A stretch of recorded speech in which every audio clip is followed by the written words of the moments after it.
Question number 10 देखो। 10 question क्या है अपना, two poles of equal height, दो पोल है, बातें नहीं, दो पोल है और दोनों की हाइट क्या है, बराबर एकदम सेम है, ठीक है। Two poles of equal height are standing opposite each other, एक दूसरे के सामने खड़े हुए हैं, अपोजिट, तो मेरे सामने ये पोल खड़ा हुआ है, हम दोनों पोल हैं, ऐसे उन दो पोल से आमने सामने क्या है, खड़े हुए हैं। क्वेश्चन नंबर 10 में जो सेम हाइट के पोल बना दिए, देखो मैंने, सेम हाइट लग रही है इन दोनों की, नहीं लग रही, मतलब समझ में मान लीजिएगा, एज्यूम कर लो कि दोनों की हाइट क्या है, सेम, हल्के हल्के ऊपर नीचे है, तो पहले से दो पोल हैं, एक का नाम है AB, एक का नाम है CD, और दोनों की हाइट क्या है, सेम। क्वेश्चन ये था, two poles of equal heights are standing opposite each other on either side of the road, मतलब बीच में हाईवे पास हो रहा है, यार गाड़ी आती साइंस और ये दो पोल हैं और बीच में गाड़ियाँ निकल रही हैं, हाईवे है, एक इधर खड़ा है, एक इधर है, ठीक है। अब देखो side of the road which is 80 metre wide, जो रोड है ना, ये रोड साइंस जो गाड़ियाँ निकल रही है 80 मीटर की, कितनी की है, 80 मीटर, मतलब ये रोड कितने मीटर की है, 80 मीटर की चौड़ाई है, रोड की एक इस तरफ और इस तरफ आ रही है ना, जैसे ये रोड है अपना शताब्दीपुरम का रोड है,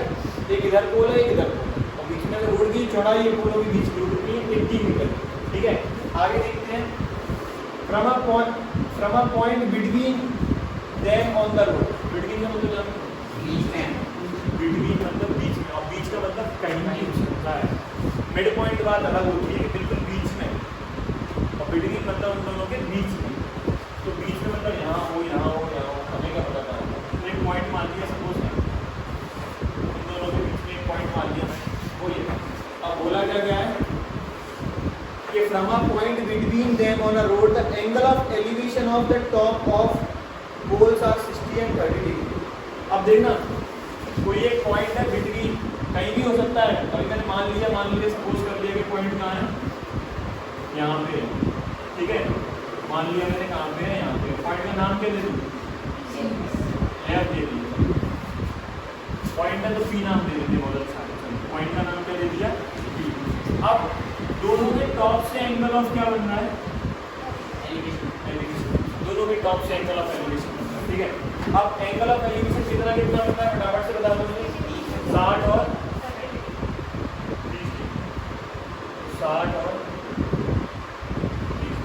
ठीक है, 60 डिग्री बनता है और 30 डिग्री, और क्या बोला था शुरू में, दोनों की हाइट क्या है, अगर इसकी मान लो, मतलब हाइट इक्वल है ना, अगर इसकी x होगी तो इसकी भी हाइट क्या होगी, x, ठीक है। ये हमें मान लो ये y है, सपोज ये क्या है, y है, तो ये इसका क्या होगा, p से लेके c तक का पूरा 80 माइनस y, ये इसका क्या, अगर पूरा 80 है और ये y है, बचा वो क्या होगा, 80 माइनस y, 80 माइनस ये, इतना कुछ निकल के आ गया, ठीक है। और क्या बोला है, find the height of poles and the distance of the point from the poles, ये बोला है, इस पोल की हाइट कितनी होगी, जो सेम ही होगी, और ये जो डिस्टेंस यहाँ से यहाँ तक का और यहाँ से यहाँ तक, ठीक है। फाइंड क्या करना है, to find height of poles, X find करना है हमारे, हाइट ऑफ पोल्स का एक्स, और दूसरी चीज़ का फाइंड करनी है पॉइंट से डिस्टेंस, उस पोल का distance between the pole and that point, मतलब हमें y फाइंड करना है, क्वेश्चन मार्क, और दूसरा 80 माइनस y। स्टार्ट करें, आई बात समझ में आ रही है कि नहीं, अभी क्लियर है सब कुछ। दो पोल थे, इनकी हाइट सेम थी, बीच में एक रोड थी, रोड के बीच का डिस्टेंस था, मतलब उन दोनों के पोल के बीच का डिस्टेंस था 80 मीटर, और बीच में कहीं एक पॉइंट है, वहाँ से एंगल ऑफ एलिवेशन बन रहा है, दोनों के हाइट टॉप से, दोनों के पोल के टॉप से 30 और 60 डिग्री, और बोला गया है x की वैल्यू क्या होगी, और ये y और 80 माइनस y का होगा। चलो फटाफट से लगाते हैं, पहले लगाएंगे ट्रायंगल ABP, इसमें लगा दूँ मैं, ये ट्रायंगल ABP, देखो ABP 90 बना रहा है, रिलेशन याद रखना, ये लगाएंगे परपेंडिकुलर अपॉन बेस, देखना tan थीटा क्या होता है, परपेंडिकुलर अपॉन बेस, थीटा क्या है बता सकता, थीटा की वैल्यू 30 सेकंड, परपेंडिकुलर कितना है, बेस कितना है 30 की वैल्यू बोलो फटाफट 1/√3 is equal to x upon y। तो दिक्कत क्रॉस मल्टीप्लाई कर सकते हैं। अब देखो y is equal to √3x क्या आ जाएगा हमारा, इधर ही लिख दो y is equal to √3x।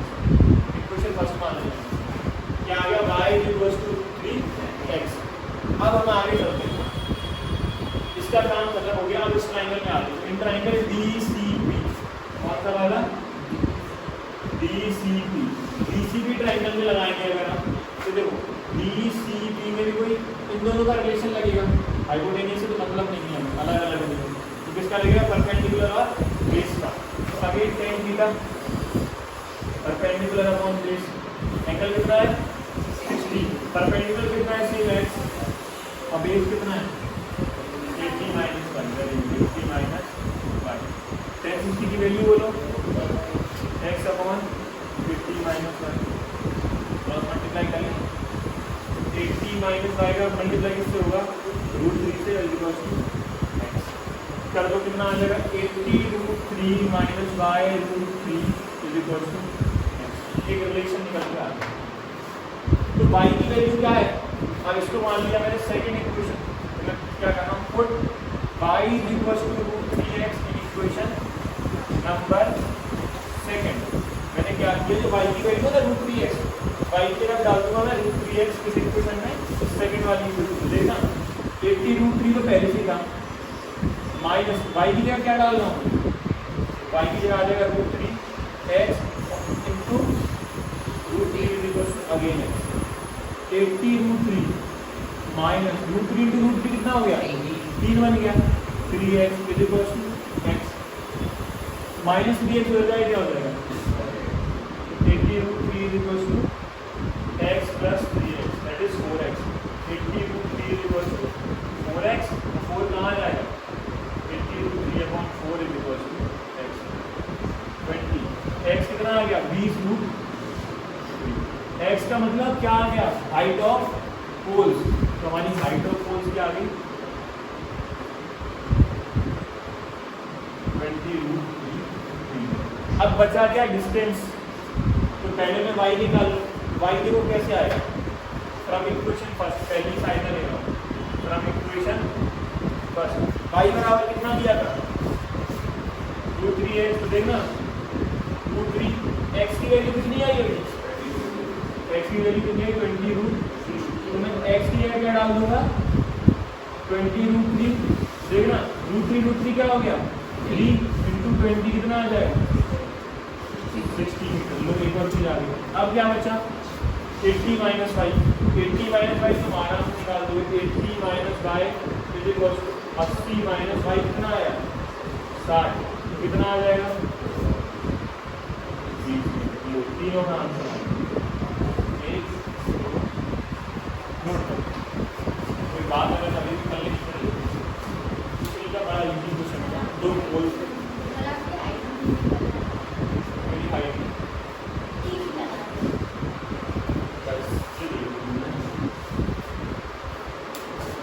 चलो नोट कर, और कर लो नोट, पूछ लेना कोई दिक्कत नहीं है।